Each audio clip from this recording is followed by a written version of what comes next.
This is a Vitus Escape CRX 29 and it costs 3,499 quid. Look a bit closer and that starts to look incredible value for money. You've got top-end Fox factory suspension, a full Shimano XT 1x12 transmission, Maxxis tyres, DC wheels. All this sort of componentry, spec and frame layout would normally cost you around £5,000 if you were to look at other brand manufacturers. So how exactly have Vitus managed to offer this?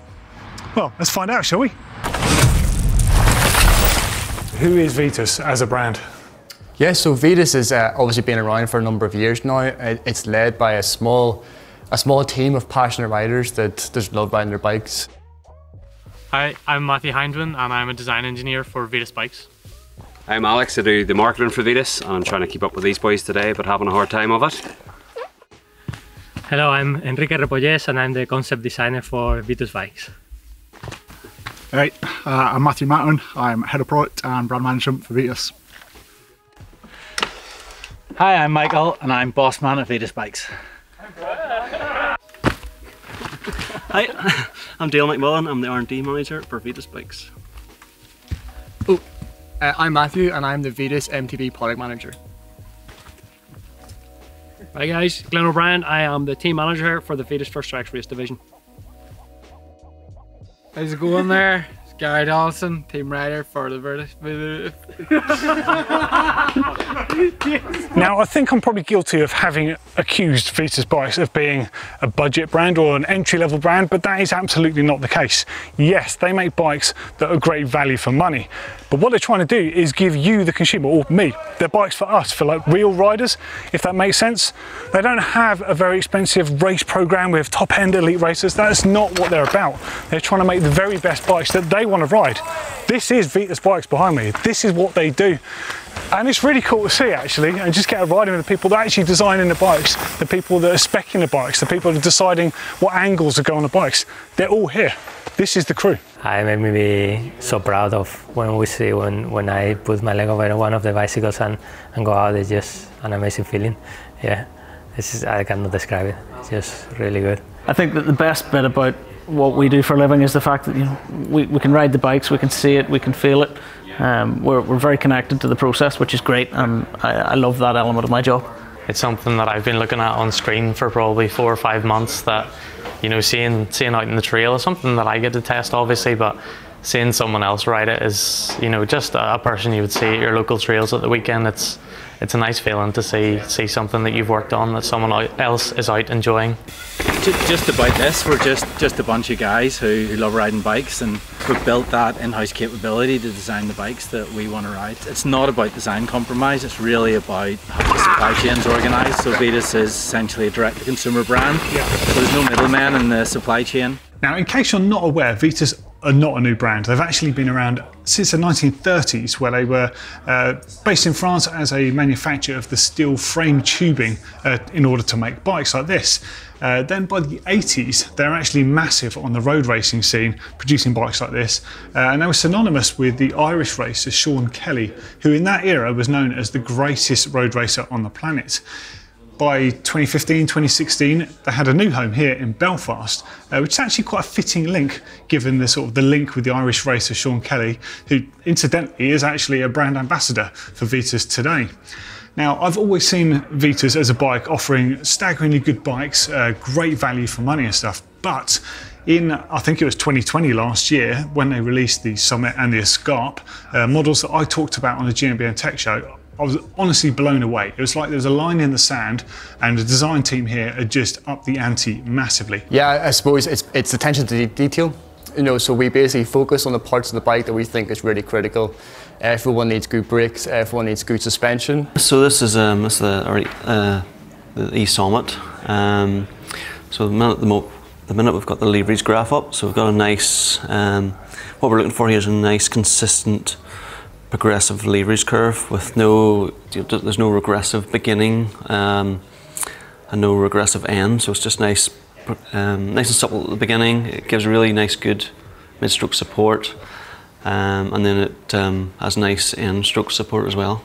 We work closely with the key suppliers of Shimano, Fox and SRAM DT Swiss, Luke Proof, Maxis, and we just have a really good relationship. But you know, we're not designing for price. We're making the best bikes we can make, and you know, we're really focusing on the specs, what matters, the right characteristics. So you know, we definitely don't compromise performance. It's just about having a really efficient, good supply chain that cuts out all the wastage. So something that's really clear to me about the crew here at Vitus is they are absolutely mad about bikes. They really do love mountain biking.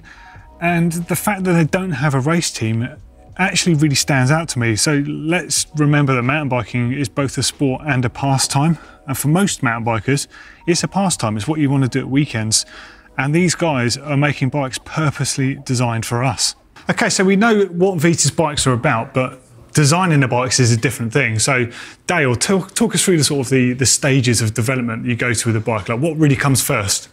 Oh yeah, well, basically the kinematics, the geometry and linkage points come first pretty much every time, and then you know, once we get sort of a set of points at work that give us the right leverage curve, all the anti-squat, anti-rise percentages that we're sort of aiming for, then I'll sort of hand over to Enrique to do some of those concept sketches around those points. And quite often he'll come back saying, well, you do know your point is away, and you know, it's in a strange place, we need to adjust a little bit. Then there's a lot of backwards and forth. I get the points from Dale, and I just start to trying to put them together in a visual language, you know, keep it in with our visual language. So how do you get like ideas for the shapes and the sculpt? So like a sculpted feel to the bikes? We spend a lot of time, well, I spend a lot of time just looking at what the industry is doing,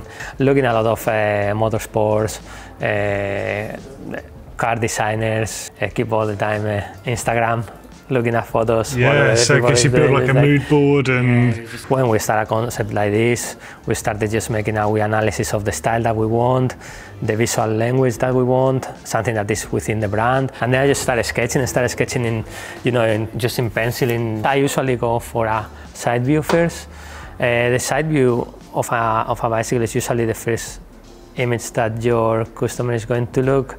And once we get a side view that we like, we call that our key sketch, and then it's just a whole back and forth. So how long are we talking roughly to come up with a concept like this that's sort of fit to progress from?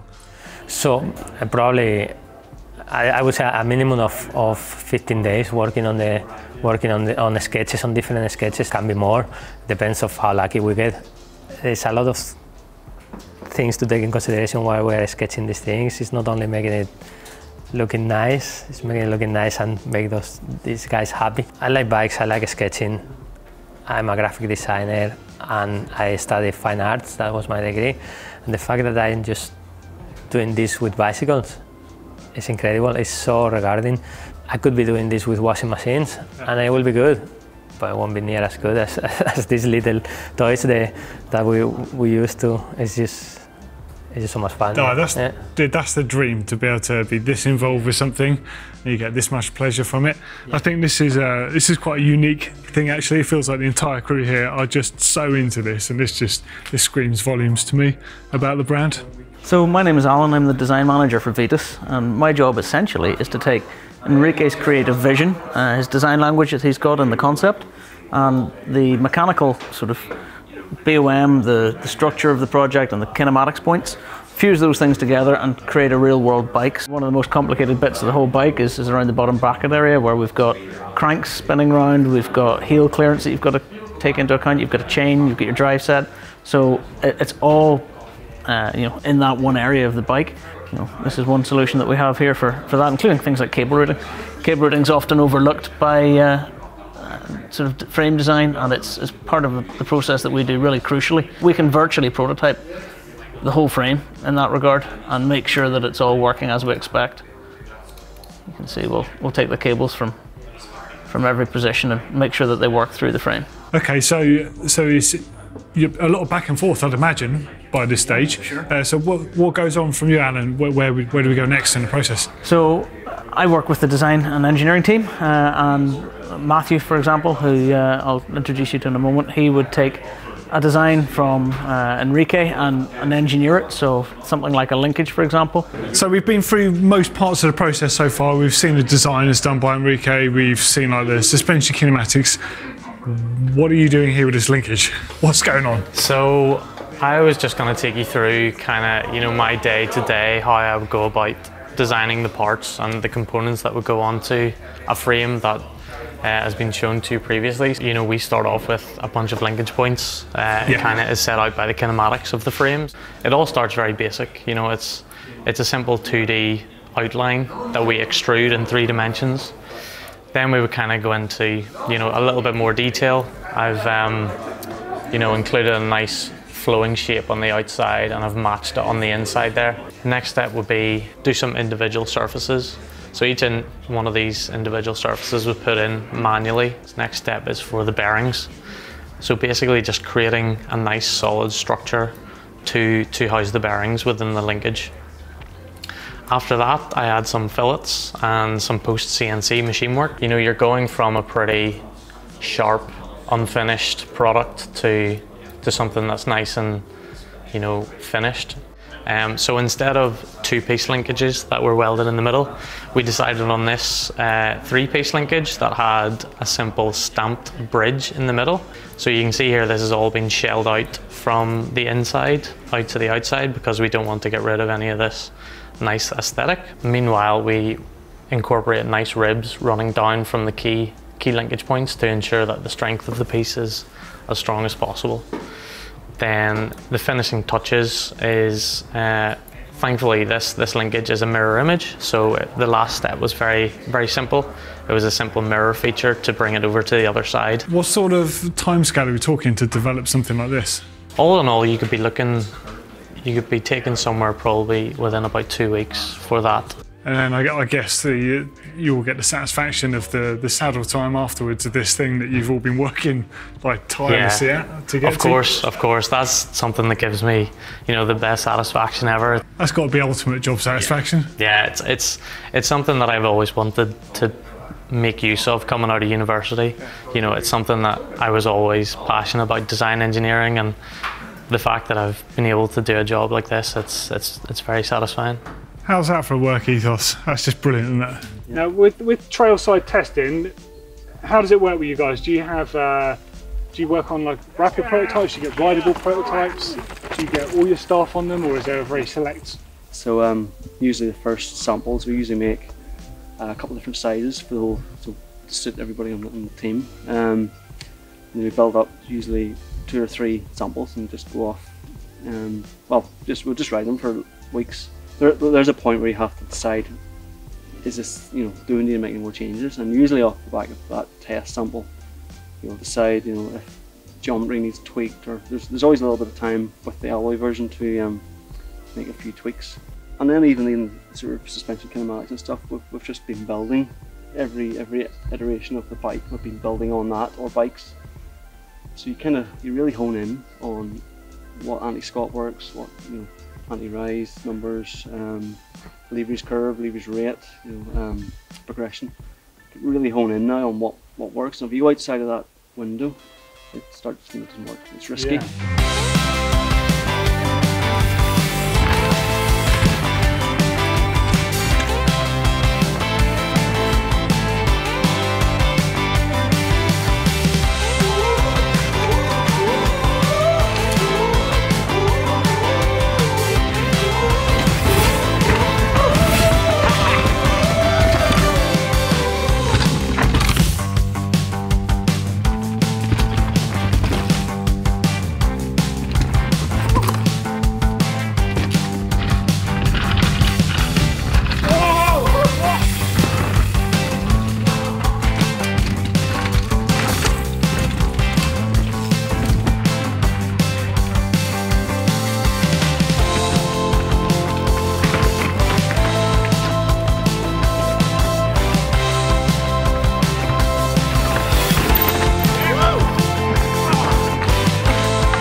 I tell you what, today has really surprised me. Vitus bikes were absolutely not what I expected. Now, when you hear of affordable mountain bikes, you could mistake them for entry level or budget, but that is not what Vitus are about at all. Sure, they don't have a big expensive, big budget World Cup mountain biking team, and sure, they don't have cinematic video campaigns to launch their bikes, but what they have are no fuss mountain bikes that are really, really good. And that is because all these people behind me, they're all mountain bikers. They love mountain biking and they just want to build the best mountain bikes they possibly can. Ultimately, to make you love mountain bikes as much as them. There's something really honest about that. If you've got any questions about Vitus bikes, please let us know in the comments underneath. And well, we'll see you in the next video. See you later.